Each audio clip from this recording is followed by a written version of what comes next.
বন্ধুরা, ছোটখাটো রান্নাঘরে আপনাদের স্বাগত। আজকে আমি বানাবো কলমি শাকের রেসিপিটা আপনারা দেখতে থাকুন আর আমার সঙ্গে থাকুন। দেখুন রেসিপিটা আমি কিভাবে বানাই। চলুন রেসিপিটা বানাই। প্রথমে আমি পরিমাণ মতো তেল দিয়ে দেবো শাকের জন্য। তেলটা গরম হোক, তারপর আমি বড়িটা ভেজে নেব। আমার কড়াইয়ে তেল গরম হয়ে গেছে, এবার আমি বড়িটা ভেজে নেব।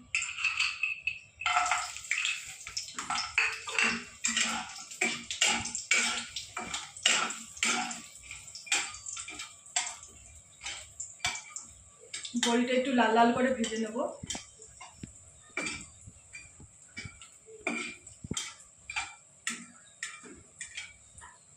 এবার আমি বড়িগুলো তুলে নেব। বড়িগুলো লাল করে ভেজে নিয়েছি। আমি শাকে প্রথমে শুকনো লঙ্কা দিয়ে দেবো ফোড়নে।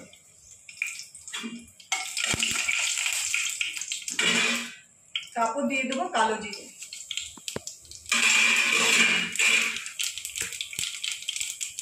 তারপর দিয়ে দেবো পেঁয়াজ।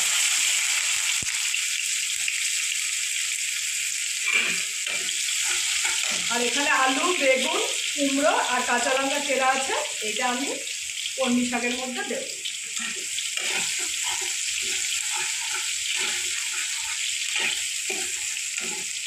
পেঁয়াজটা একটু লাল লাল করে ভাজা হলে তারপর এক এক করে আমি সবজিগুলো দেবো।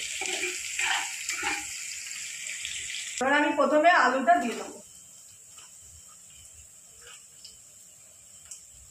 এবার আমি দিয়ে দেবো কুমড়োগুলো।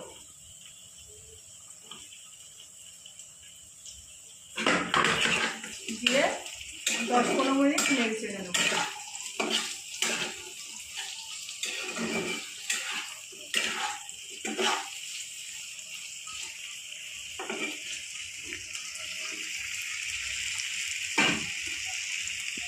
এবার আমি বেগুনগুলো দিয়ে দেবো আর চিরাল কাঁচা লঙ্কাগুলো দিয়ে দেবো।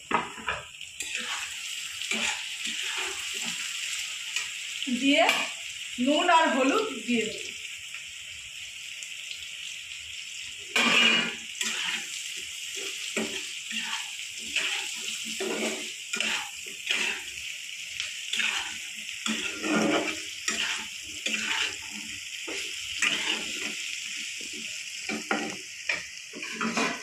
আর আমি কলমি শাকটা দিয়ে দেবো।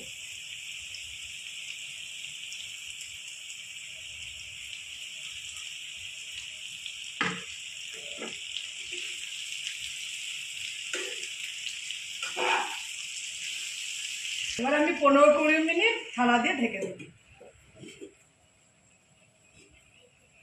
ঢাকনিটা তুলে দেখে নেব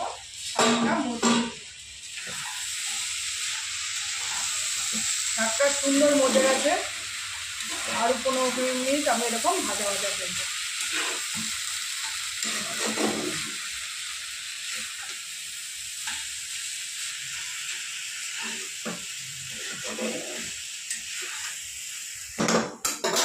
এবার আমি পরিমাণ মতো চিনি দিয়ে দেবো। যারা চিনি খান তারা চিনি ব্যবহার করবেন, আর যারা চিনি না খান তারা চিনি না দিলে চলবে।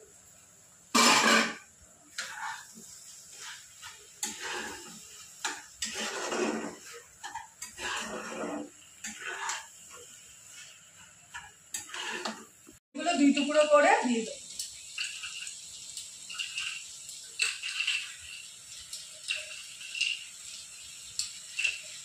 এবার আমি ভাজা বড়িগুলো দিয়ে দেবো।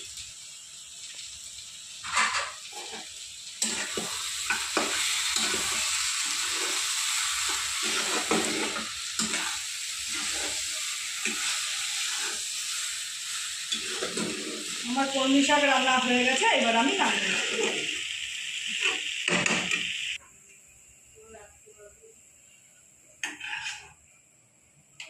আমার কলমি শাক রান্না কমপ্লিট। যদি রেসিপিটি আপনাদের ভালো লেগে থাকে অতি অবশ্যই লাইক করবেন, কমেন্ট করবেন আর প্রচুর সাবস্ক্রাইব করবেন। আর কমেন্টে জানাবেন রেসিপিটি কিরকম লাগে। নমস্কার।